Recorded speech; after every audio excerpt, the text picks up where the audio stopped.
But I'm going to tell you where my story started off and kind of missed some of the stuff. My story started off as an Army brat over in overseas. And my mother came back to the States, and when she came back, she landed in Alabama.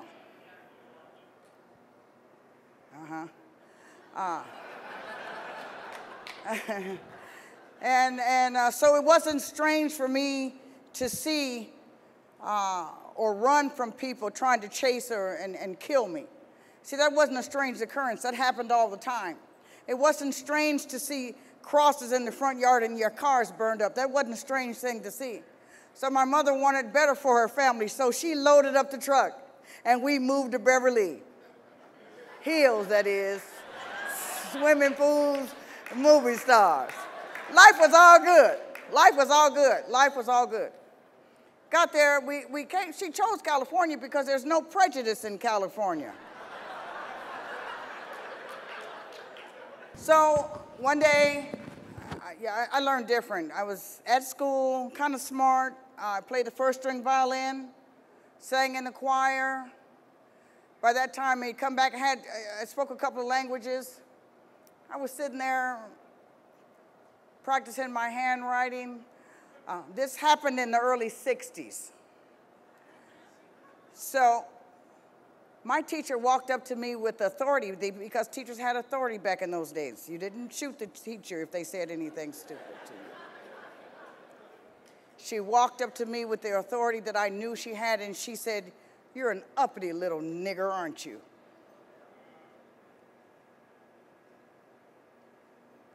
I didn't even know what she had called me. I said, "Yes, ma'am." Because I had been colored, I had been a coon, I had been darky, and on my birth certificate to this day it says Negro, but it don't say nigger. So I went home and I told my mother what the teacher had called me, and that for the first time I knew what an insult felt like. Running and chasing wasn't an insult, it was just the way it was. But to be called that by your teacher in California where there's no prejudice, my self-esteem was snatched from me that day, just snatched. So I turned into something that I never, ever want to ever be again. Turned into a bully. Well, I am a bully. I bully the guys over in the yard. But what happened is I was angry. I was mad at the man, and you gotta know this was in the 60s, so the man was the white man, the government, anybody. So I turned into a little Junior Panther. Oh, in my mind, you know, I was mad at everybody.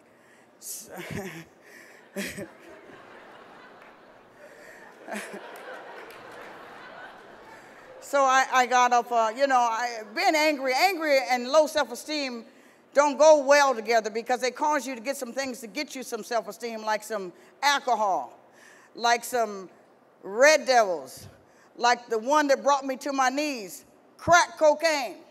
See, low self-esteem and not feeling good about you will cause anything to happen to you. See, I'm a juvenile offender. I know what it is to be in blue.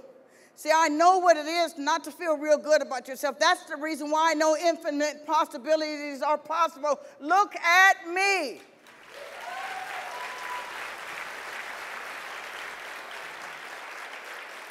I went back to school after I realized, my brother walked up to me one day and he says, "How long are you going to continue to tear your life away? And tear your life apart?" And I'm like, "Excuse me?" And I said, "The man has got his foot on my neck." My brother looked at me. Most of my family think I'm crazy. Most of everybody I know think I'm crazy, so it's okay. My brother looked at me and he says, "Turn around."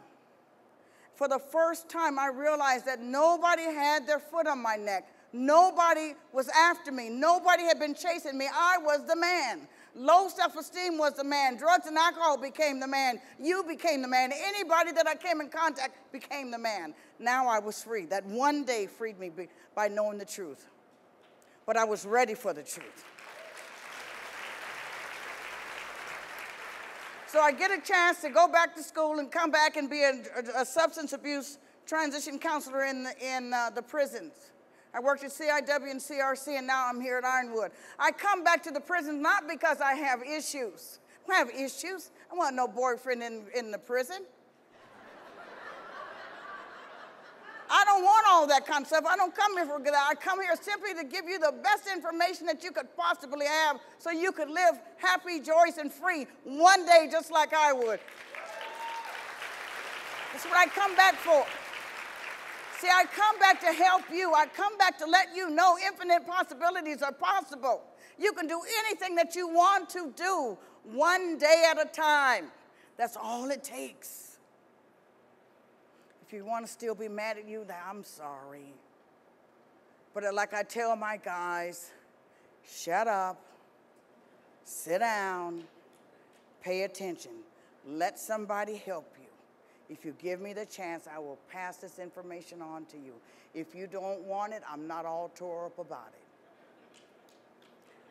Just like if you don't believe it, I ain't tore up about it. But I want to let you know infinite possibilities are so possible. Thank you so much for this TEDx opportunity.